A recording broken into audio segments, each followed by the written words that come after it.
Should you pull for Astos? I mean, the answer is yes, but I wanted to still make the video to go into depth about how he actually works. His role is a magic attacker. Yeah. Attacks. Dark Thrust. His skill 1. That sounds very, It deals 10 HP attacks by 250% of his overhead effect, Dark Matter. Dark Slash, his skill 2, it deals 5 AoE HP attacks by 250% of Dark Matter. Dark Hammer, god dang it, these names. His EX deals 9 HP attacks with 1 splash by 250% of Dark Matter. It will grant 1 free ability use and will grant his buff, Suffering of Fools, for 6 turns. Lastly, it upgrades his HP attack to Cremation. Cremation, his EX variant of his HP attack, it is an instant turn rate move, and it deals 1 AoE HP attack by 150% of Dark Matter. Dark Glory, goodness me, who came up with these names? It is his LD, dealing 7 AoE HP attacks by 250% of Dark Matter. Also giving Astos a free ability use. Flare Star, his BT, it will last for 6 turns, giving the party an HP cap up of 30%. It will also give party a max brave up by 50%. You will see why that's important in a little bit. With his BT active, it will allow the value in Dark Matter to exceed that of his max brave. Astos's buffs and debuffs, we're just gonna list the notable ones. Dark Matter, his overhead, it stores a value based on brave damage dealt up to his max brave. Suffering of Fools raises his max brave up by 20%. Dark Elves King will raise his max brave up again by 30%. Astos' Force Conditions, you're getting a 30% whenever anyone is using a magic ability and a 40% whenever anyone has an active overhead.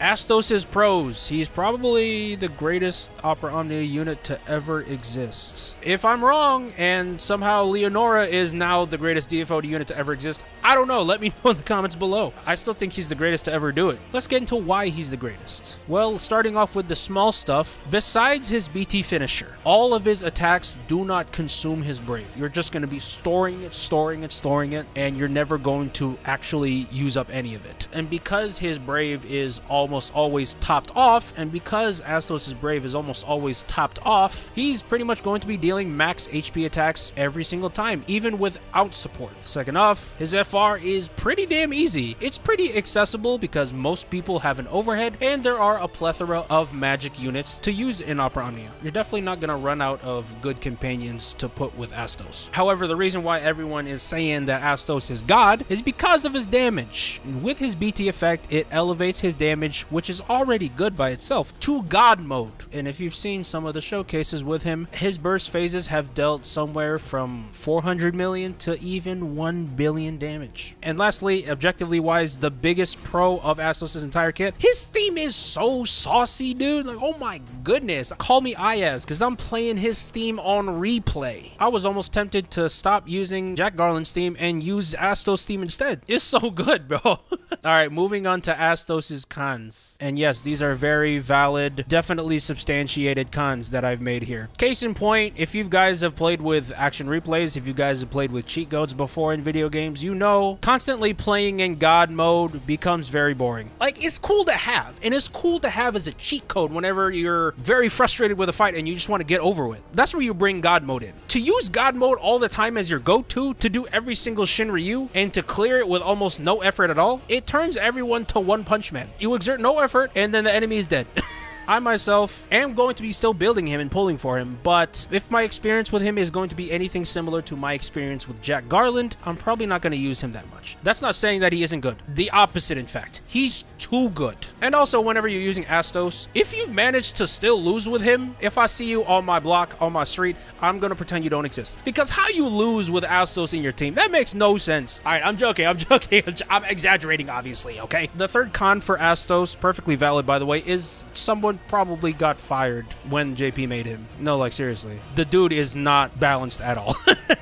Again, this kind of ruins the argument whenever the developers are making units that they don't want to make them too broken. You better stop playing around and finally give Sid, Rayne, and Rem a BT longer than 6 turns, okay? But like on the low, do we need to make some sort of GoFundMe for the person who got fired? Is Astos' BT necessary? Yeah. it is. His BT is what makes his DPS astronomically better than anyone else's. And if you really like him and you still want a sandbag, I guess you could try using it without his BT, but 99% of the time, you might as well just green him. And again, all he does is damage. He has no purpose outside of damage. Imagine trying to use Astos as your support. Like, what?